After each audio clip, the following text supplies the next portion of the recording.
cricket, it's 6 hours, especially if you're an all-rounder. Or if you have a good day with the bat, you're batting for 3 hours and then you're fielding and or bowling for 3 hours. And the ability to actually switch on and off at the right time is a skill in itself.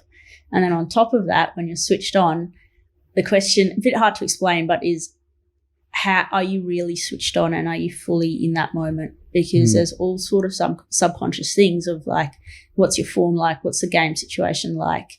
Once we get in professional levels, are you actually playing for your career? And you might be. Like, you might have 1 or 2 games. And I found that recently playing for Victoria in the last few games of the season, like you literally have 3 games to prove that you belong at the level, and that's it.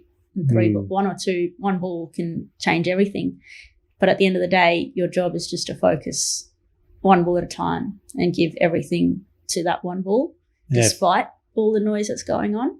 And that's a challenge in itself, but that's also what makes a player good. You can't avoid it. So you can't avoid that ability to actually be present for that one ball at a time. And I think that applies to pretty much everything. If you're talking footy, hockey, anything else, it's actually one play at a time. So can you be present to that? If the ball's getting kicked to you, you got to mark it. All that underlying stuff, if you got a lot of noise, it's quite easy to then not execute the simple skill. But if you're able to actually concentrate, Justin Langer says mental toughness is the ability to concentrate, 100% concentration, one ball at a time. That's his definition of mental toughness. It's your ability to actually be present to that one ball without all the noise impacting you. Do you have a routine that you kind of block things out? Is there like you go through a process? Yeah, absolutely. So within the game, I'll have a routine, say for use batting as an example.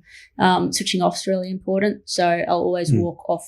So I kind of use the physical space as an anchor because sometimes it's easier than using your mind. So I'll be off the pitch and that's switch off for me. So that's like, I'll trace a tree or look at the sky or sing a song or like completely switch off. Then I'll walk back onto the pitch, and when I'm sort of in line with the stumps, that's when I'm looking around, okay, now you're like, okay, what's the game situation? What's the bowler doing? What's my plan? And just being really clear on my plan.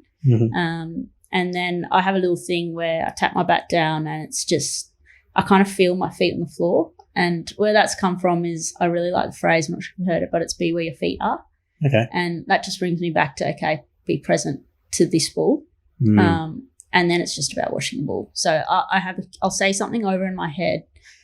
That changes. Sometimes it's watch the ball. Sometimes it's go to the line. Sometimes it's see it. But the whole point of me saying that over and over is to stop me thinking. Does that make sense? Yeah. You can't not think. So everyone says to you, oh, you just got to have a clear mind. But you can't. It's your brain is made to think. So the idea of saying something is then, so say if I'm saying watch the ball, watch the ball, watch the ball. It's obviously one, positive because it's what I want to do, but it also just stops other random thoughts coming into your head, which happens a lot.